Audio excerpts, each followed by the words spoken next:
৫০ বছর। হ্যাঁ, ৫০ বছর জেলের ভেতর কাটানোর পর যখন এই বৃদ্ধ লোকটাকে মুক্তি দেওয়া হয়, তখন সবাই ভেবেছিল সে নতুন জীবন শুরু করবে। কিন্তু বাইরের পৃথিবী তার কাছে এতটাই অচেনা হয়ে গিয়েছিল যে শেষ পর্যন্ত সে নিজের ঘরে সিলিংয়ে দড়ি ঝুলিয়ে আত্মহত্যা করে। আর এই ঘটনাই প্রমাণ করে শশাঙ্ক শুধু একটা জেল ছিল না, এটা ছিল এমন এক খাঁচা যেখান থেকে শরীর বের হলেও মন কোনোদিন বের হতে পারে না। তো এক্সপ্লেইন করছিলাম ১৯৯৪ সালে মুক্তিপ্রাপ্ত এবং গত ২২ বছর ধরে আইএমডিবির সর্বোচ্চ রেটিং প্রাপ্ত সিনেমা দ্য শশাঙ্ক রিডেম্পশনকে। তো এই সিনেমার প্রোটাগনিস্ট হলো অ্যান্ড্রি ডুফ্রেশন। অ্যান্ড্রি ডুফ্রেশন ছিল শান্ত স্বভাবের, শিক্ষিত এবং তিনি পেশায় ছিলেন একজন ব্যাংকার। তার জীবন অন্যান্য মানুষের মতোই সাধারণভাবেই চলছিল, কিন্তু এক রাতে সব কিছু বদলে যায়। অ্যান্ডি যখন জানতে পারে তার স্ত্রী অন্য একজন পুরুষের সাথে সম্পর্ক করছে, রাগে আর কষ্টে সে মাতাল অবস্থায় গাড়ি নিয়ে তাদের বাড়ির সামনে যায়। সে যখন গাড়িতে ছিল তখন তার কাছে দেখা যায় একটি বন্দুকও আছে। সে রাতেই তার স্ত্রী এবং সেই লোকটিকে গুলি করে হত্যা করা হয়, তবে সেটি আসলে স্ক্রিনে দেখানো হয় না কে আসলে তাদেরকে হত্যা করেছে। তো যাই হোক, যখন অ্যান্ড্রিকে কোর্টে নেওয়া হয় তখন অ্যান্ড্রি নিজেকে বারবার নির্দোষ বলে, কিন্তু কেউ তার কথা বিশ্বাস করে না, কারণ সব প্রমাণ অ্যান্ড্রির বিরুদ্ধেই চলে যায়। শেষ পর্যন্ত তাকে ডাবল মার্ডারের অপরাধে আজীবন কারাদণ্ড দেওয়া হয় এবং পাঠিয়ে দেওয়া হয় ভয়ঙ্কর শশাঙ্ক প্রিজনে। এই জেলটা ছিল যেন জীবন্ত নরক। নতুন বন্দীদের এখানে মানুষ হিসেবেই দেখা হতো না। প্রথম রাতেই কয়েকজন নতুন বন্দী মানসিকভাবে ভেঙে পড়ে, একজন তো কান্নাই শুরু করে দেয়। আর তখনই জেলের গার্ডরা তাকে এত নিষ্ঠুরভাবে মারধর করে যে লোকটা সেখানেই মারা যায়। অ্যান্ড্রি সব কিছু চুপচাপ দেখছিল। সে একটু ইন্ট্রোভার্ট প্রকৃতির ছিল, সে খুব কম কথা বলতো এবং কারোর সাথে তেমন মিশত না। তা একদিন এইভাবেই তার সাথে পরিচিত হয় রেড। তো রেড ছিল জেলের সবচেয়ে চতুর বন্দীদের একজন। তার নেটওয়ার্ক অনেকটাই ভালো ছিল। বাইরে থেকে সিগারেট, পোস্টার, ছোটোখাটো জিনিস সব কিছু জোগাড় করে দিতে পারত। অ্যান্ডি রেডকে একটা অদ্ভুত জিনিস আনতে বলে, একটা ছোট রক হ্যামার, মানে পাথর ভাঙার হাতুড়ি, সাথে রিটা হেওয়ার্থের একটা বড় পোস্টার। রিতা হেওয়ার্থ আসলে একজন মডেল। রেড অবাক হয়েছিল, কারণ ওই ছোট্ট হাতুড়ি দিয়ে কেউ চাইলে একটা পাথরও ঠিকমতো ভাঙতে পারবে না, জেল থেকে পালানো তো দূরের কথা। কিন্তু অ্যান্ডির মাথায় তখন এমন একটা পরিকল্পনা চলছিল যেটা কেউ কল্পনাও করতে পারেনি। জেলের ভেতরে দ্য সিস্টার্স নামে একদল বন্দী ছিল, যারা দুর্বল বন্দীদের ওপর অত্যাচার করত। তারা অ্যান্ডিকেও টার্গেট বানায়। বারবার তাকে মারধর করা হতো, শারীরিক নির্যাতন করা হতো। অ্যান্ডি প্রতিরোধ করার চেষ্টা করলেও লাভ হতো না। এই ভয়ঙ্কর পরিস্থিতি প্রায় 2 বছর চলতে থাকে। কিন্তু একদিন ঘটনা বদলায়। জেলের ছাদে কাজ করার সময় অ্যান্ডি শুনতে পায় গার্ড হার্ডলের ট্যাক্স নিয়ে চিন্তায় আছে। অ্যান্ডি সাহস করে তার কাছে গিয়ে বলে সে চাইলে আইনের মধ্যে থেকে অনেক টাকা বাঁচিয়ে দিতে পারবে। গার্ড প্রথমে ক্ষেপে যায়। সে প্রায় অ্যান্ডিকে ছাদ থেকে ফেলে দিতে যাচ্ছিল, কিন্তু অ্যান্ডি শান্তভাবে পুরো প্ল্যান বুঝিয়ে দেয়। বিনিময়ে সে তার বন্ধুদের জন্য ঠান্ডা বিয়ারের জন্য আবেদন করে। তো হ্যাডলে খুশি হয়ে অ্যান্ডির বন্ধুদের জন্য বিয়ারের ব্যবস্থা করে দেয়। সেদিন অনেক বছর পর বন্দিরা কয়েক মিনিটের জন্য হলেও নিজেদের মানুষ মনে করেছিল। এই ঘটনার পর থেকেই জেলের সবাই অ্যান্ডিকে অন্য চোখে দেখতে শুরু করে। ওয়ার্ডেন নর্থেনও তার প্রতি আগ্রহী হয়ে ওঠে।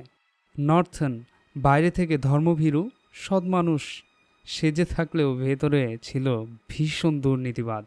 সে বন্দীদের দিয়ে বাইরে কাজ করিয়ে লাখ লাখ ডলার কামাতো। অ্যান্ডিকে দিয়ে সে নিজের কালো টাকা সাদা করানো শুরু করে। অ্যান্ডি ধীরে ধীরে জেলের সবচেয়ে গুরুত্বপূর্ণ মানুষ হয়ে ওঠে।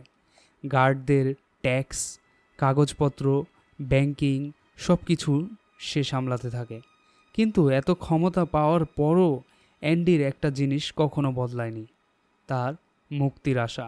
সে জেলের লাইব্রেরি বড় করার স্বপ্ন দেখত, প্রতি সপ্তাহে সরকারকে চিঠি লিখত বই আর ফান্ডের জন্য।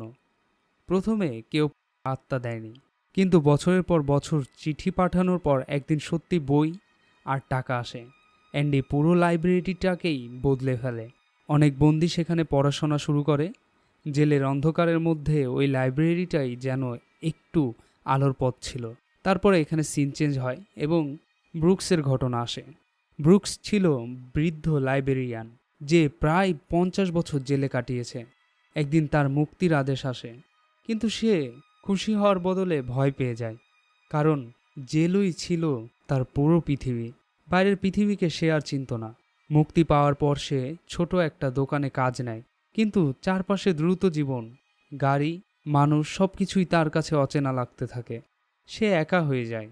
তার জেলে যেমন বন্ধুবান্ধব অথবা চীনা পরিচিত অনেকেই ছিল, অথবা একটা চীনা পরিবেশ ছিল, এখানে আসলে তার জীবনই বদলে যায়। এখানে এসে সে সম্পূর্ণ একা হয়ে যায়। কোনো পরিবেশ অথবা বন্ধু কিছুই সে এখানে পায় না। শেষ পর্যন্ত দেখা যায় সে নিজের রুমে দড়ি ঝুলিয়েই আত্মহত্যা করে। আসলে তার কাছে স্বাধীনতাই ছিল সেই জেলটি, এবং আমার মনে হয় যখন সে জেল থেকে ছাড়া পায় সে আসলে তার স্বাধীনতাটাকেই হারায়।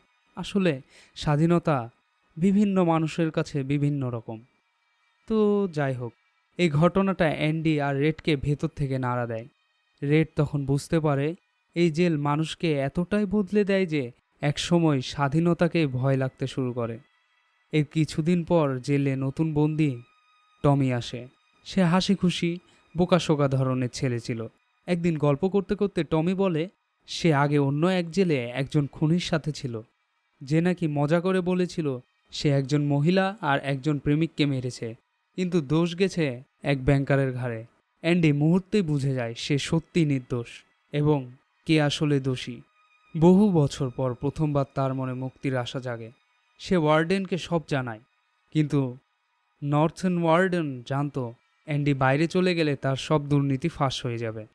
তাই সে অ্যান্ডিকে 1 মাসের জন্য অন্ধকার সলিটারি সেলে পাঠিয়ে দেয় আর টমিকে জেলের মাঠে গুলি করে হত্যা করায়। এই মুহূর্তে অ্যান্ডি পুরোপুরি ভেঙে পড়েছিল, কিন্তু আসলে সে তখন শেষ প্রস্তুতি নিচ্ছিল।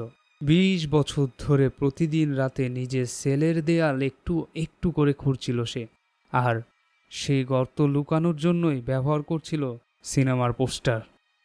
এক ঝড়ের রাতে অ্যান্ডি নিজের প্ল্যান কার্যকর করে। সে দেয়ালে বিশাল গর্ত দিয়ে সুড়ঙ্গে ঢুকে পড়ে। তারপর নোংরা সুয়ারেজ পাইপের দিকে যায়। নোংরা সিওয়েজ পাইপের ভেতরে প্রায় আধা মাইল হামাগুড়ি দিয়ে এগোয়। চারপাশে শুধু ময়লা আর দুর্গন্ধ, কিন্তু তার মস্তিষ্কে শুধু মুক্তির ইচ্ছা। পাইপ ভেঙে বাইরে বের হওয়ার পরে বৃষ্টির মধ্যে 2 হাত ছড়িয়ে দাঁড়ানো অ্যান্ডির সেই দৃশ্যটা যেন তার নতুন জন্মের প্রতীক ছিল। পরদিন পুরো জেল অবাক হয়ে যায়। প্রত্যেকটি কয়েদি বের হলেও একটি কয়েদি বের হয় না, সেটা হলো অ্যান্ডি। অ্যান্ডিকে অনেকবার ডাকা হয়, কিন্তু অ্যান্ডি আসে না। তখন তার ঘর পর্যবেক্ষণ করলে দেখা যায় অ্যান্ডি সেখানে নেই। তাহলে অ্যান্ডি গেল কোথায়? অ্যান্ডিকে না পেয়ে নর্থন ওয়ার্ডেন তার সবচেয়ে কাছের বন্ধুদেরকে তথা রেডকে ডাকে। রেডও এই বিষয়ে কিছু বলতে পারে না, কারণ সে কিছুই জানতো না। এদিকে নর্থন ওয়ার্ডেন পুরোই রাগে বিরক্ত হয়ে একটি পাথর ছুঁড়ে মারে এবং সেই পাথর সেই দেয়ালের পোস্টারটার দিকে যায় এবং পোস্টার ছিঁড়ে পাথরটি দেয়ালের মধ্যে ঢুকে যায়। এদিকে অ্যান্ডি ভুয়া পরিচয়ে ব্যাংক থেকে ওয়ার্ডেনের $2.95 মিলিয়ন তুলে নেয়। সব দুর্নীতির প্রমাণ সংবাদপত্র আর পুলিশের কাছে পাঠিয়ে দেয়। পুলিশ জেলে এলে ওয়ার্ডেন বুঝে যায় তার সময় শেষ, তাই সে নিজের অফিসে আত্মহত্যা করে। কিছু বছর পর রেডও মুক্তি পায়, কিন্তু তার ভেতরেও ব্রুকসের মতো একই ভয় কাজ করছিল। তবু সে অ্যান্ডির কথা মতো একটা মাঠে যায়। সেখানে পাথরের নিচে সে অ্যান্ডির লুকিয়ে রাখা চিঠি আর কিছু টাকা খুঁজে পায়। শেষ পর্যন্ত রেড মেক্সিকোর জিহুয়া টেনিজো শহরে পৌঁছে যায়, আর সমুদ্রের ধারে বহু বছর পর আবার দেখা হয় 2 বন্ধুর। একজন বন্ধুর যে জেলের দেয়াল ভেঙে বেরিয়ে এসেছিল, আর আরেকজনের যে শেষ পর্যন্ত নিজের ভেতরের ভয়টাকেও হারিয়ে ফেলেছিল। তো এইভাবেই শেষ হয় দ্য শশাঙ্ক রিডেম্পশন সিনেমা।